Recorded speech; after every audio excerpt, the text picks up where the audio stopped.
fifth grade, welcome back to reading. This video is for April 30th. Yesterday you finished the story, May the Plum Tree Always Blossom, and so today you're going to be taking the test. But before we get to that, I want to read a verse to you from Psalm 103. It's verse 13. As a father shows compassion to his children, so the Lord shows compassion to those who fear him.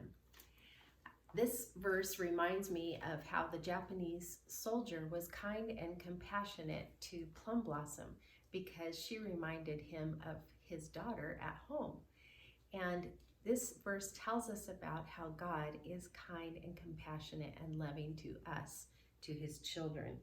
He shows compassion to those who fear him, to those who belong to him, to those who are part of his family.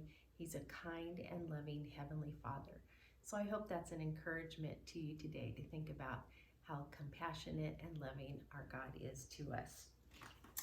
So as I said, you're going to take the test today. May the Plum Tree Always Blossom. It is an open book test. So go to Google Classroom and find the test, and please use your book to help you with the test. There are 3 parts to the test. The first part is asking you to find evidence that supports a conclusion. So what a conclusion is a judgment or a decision reached by reasoning. So it's something that you figured out because you had evidence, you saw something that led you to that conclusion, to that judgment or that decision.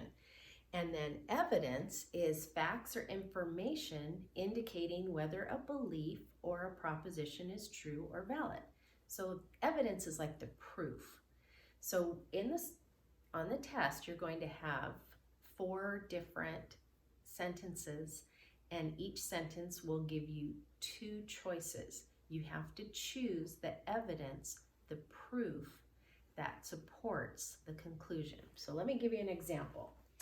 If I said, or I gave you the conclusion, Mrs. Phillips likes ice cream, okay? That's the conclusion.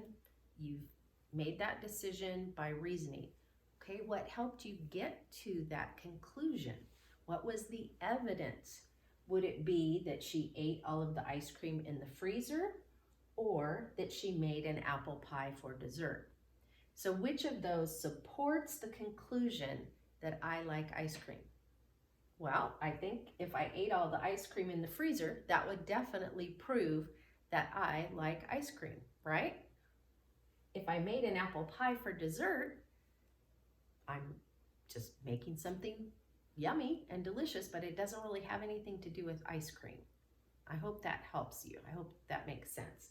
So you're looking for the evidence that supports the conclusion. So kind of the sentence that would prove that that conclusion is true. So what makes you see that that would be a true statement? Okay, so that's the first section of the test. The second section is sequencing.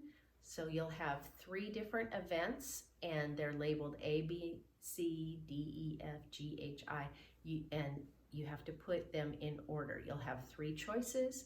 So you need to go through and read the events carefully and choose the correct sequence, the correct order to put those events in. And then the last part is multiple choice. So please make sure that you read all of the questions carefully, you read all of your choices carefully, and that you use your book. All right, thanks for doing a good job and working hard on our reading story this week.